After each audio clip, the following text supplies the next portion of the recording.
ভেঙে দেয়া হচ্ছে ইসলামী ব্যাংকের পর্ষদ, গঠন হবে স্বাধীন পরিচালনা পর্ষদ। বাংলাদেশ ব্যাংক ভেঙে দেয়া হচ্ছে ইসলামী ব্যাংক বাংলাদেশ পিএলসির বিতর্কিত পরিচালনা পর্ষদ। শীঘ্রই স্বাধীন পরিচালনা পর্ষদ গঠন করা হবে। বুধবার ২-১ আগস্ট এসব তথ্য জানিয়েছে বাংলাদেশ ব্যাংক। আজই এ সংক্রান্ত নির্দেশনা জারি হতে পারে বলেও জানা গেছে। জানা যায়, ব্যাংকিং খাতের সংস্কারের অংশ হিসেবেই ইসলামী ব্যাংকের পর্ষদ ভেঙে দেয়া হচ্ছে। ইসলামী ব্যাংক থেকে পাচার হওয়া টাকা এখন আদায় করা যাচ্ছে না, ফলে ব্যাংকটি তারল্য সংকটে ভুগছে। নিয়ন্ত্রক সংস্থা বাংলাদেশ ব্যাংকে চাহিদামতো তারল্য জমা রাখতে না পেরে ব্যাংকটি প্রতিদিন জরিমানা দিচ্ছে। আবার একই সঙ্গে কেন্দ্রীয় ব্যাংকের সদ্য সাবেক গভর্নর আব্দুর রউফ তালুকদার নিজের বিশেষ ক্ষমতা বলে টাকা ছাপিয়ে ১.৫ বছর ধরে ব্যাংকটিকে বাঁচিয়ে রেখেছিলেন। কিন্তু ব্যাংকটির খারাপ অবস্থার দায়ীদের বিরুদ্ধে কোনো ব্যবস্থা নেওয়া হয়নি।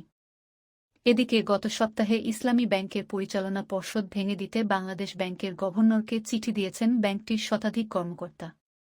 চিঠিতে বলা হয়, পরিচালনা পর্ষদ ও কতিপয় অসাধু কর্মকর্তার যোগসাজশে ব্যাংকের তহবিল লুটপাটের যে তথ্য গণমাধ্যমে প্রকাশিত হয়েছে, বাস্তব অবস্থা এর চেয়েও ভয়াবহ। দীর্ঘদিন লুটপাটের ধারা অব্যাহত থাকার কারণে ব্যাংকের স্বাভাবিক কার্যক্রম পরিচালনা করা কঠিন হয়ে পড়েছে। ব্যাংকটির প্রতি গণমানুষের আস্থার সংকট দেখা দিয়েছে। এজন্য তারা দ্রুত পরিচালনা পর্ষদ পুনর্গঠনের দাবি জানান। উল্লেখ্য, ২০১৭ সালে ইসলামী ব্যাংক দখলে নেয় এস আলম গ্রুপ। ব্যাংকটির মালিকানা নেয়ার পর থেকে নামে বেনামে ৭-৫ হাজার কোটি টাকা বের করে নিয়েছে এস আলম গ্রুপ। ব্যাংকটির শেয়ারের ৮.২% মালিকানা রয়েছে এস আলমের হাতে। এরই মধ্যে এস আলমের শেয়ার হস্তান্তরে নিষেধাজ্ঞা দিয়েছে বিএসইসি।